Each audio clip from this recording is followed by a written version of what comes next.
فرعون مصر سے نجات پا لینے کے بعد جب بنی اسرائیل سمندر پار کر چکے تو حضرت موسیٰ علیہ السلام اللہ کے حکم سے 40 دن کے لیے کوہ طور پر تشریف لے گئے تاکہ توریت عطا ہو سکے۔ وہ اپنی قوم سے رخصت ہوتے وقت اپنے بھائی ہارون علیہ السلام کو اپنا خلیفہ مقرر کر گئے۔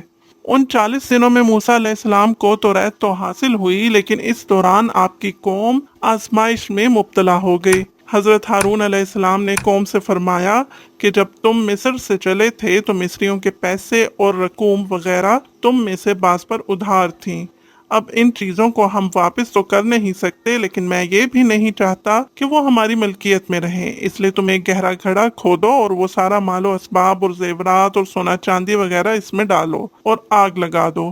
چنانچہ اسی طرح کیا گیا۔ اس دوران ایک سامری نامی شخص بھی ان میں موجود تھا جو بتوں کے پجاریوں میں سے ایک تھا، لیکن پڑوسی ہونے کے ناطے وہ بھی بنی اسرائیل کے ساتھ چلا آیا۔ اس نے جبرائیل علیہ السلام کے گھوڑے کو گزرتے ہوئے دیکھ لیا تھا اور اس کے قدموں کے نیچے سے مٹی اٹھا لی تھی۔ ہارون علیہ السلام نے اس سے کہا کہ یہ تو پھینک دے۔ وہ کہنے لگا یہ تو وہ چیز ہے جس نے تمہیں سمندر پار کرایا ہے، لیکن میں اسے ایک شرط میں گڑھے میں ڈالنے کے لیے تیار ہوں کہ اگر آپ اللہ سے دعا کریں کہ اس سے وہ بن جائے جو میں چاہتا ہوں۔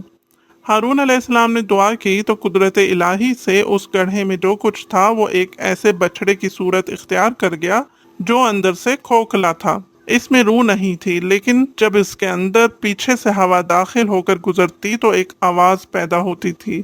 لوگوں نے یہ دیکھ کر اس کی پوجا شروع کر دی۔ بہرحال جب موسیٰ علیہ السلام کوہ طور سے واپس پہنچے تو انہوں نے بچڑے کو جلا کر اس کی راکھ پانی میں بہا دی تاکہ کوئی شخص بچڑے کی عبادت کا دوبارہ خیال نہ لائے۔ اس وقت توبہ کا عجیب و غریب معاملہ پیش آیا۔ اللہ کا حکم آیا کہ شرک نہ کرنے والے شرک کرنے والوں کو قتل کر دیں، تو اس طرح انہوں نے گائے کے پجاریوں کو قتل کر دیا۔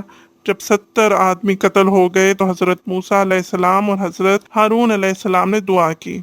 اللہ تعالیٰ نے اپنے برگزیدہ بندوں کی دعا قبول فرمائی اور مقتولین کو معاف فرما دیا اور باقی ماندہ لوگوں کو بھی بخشش سے نوازا۔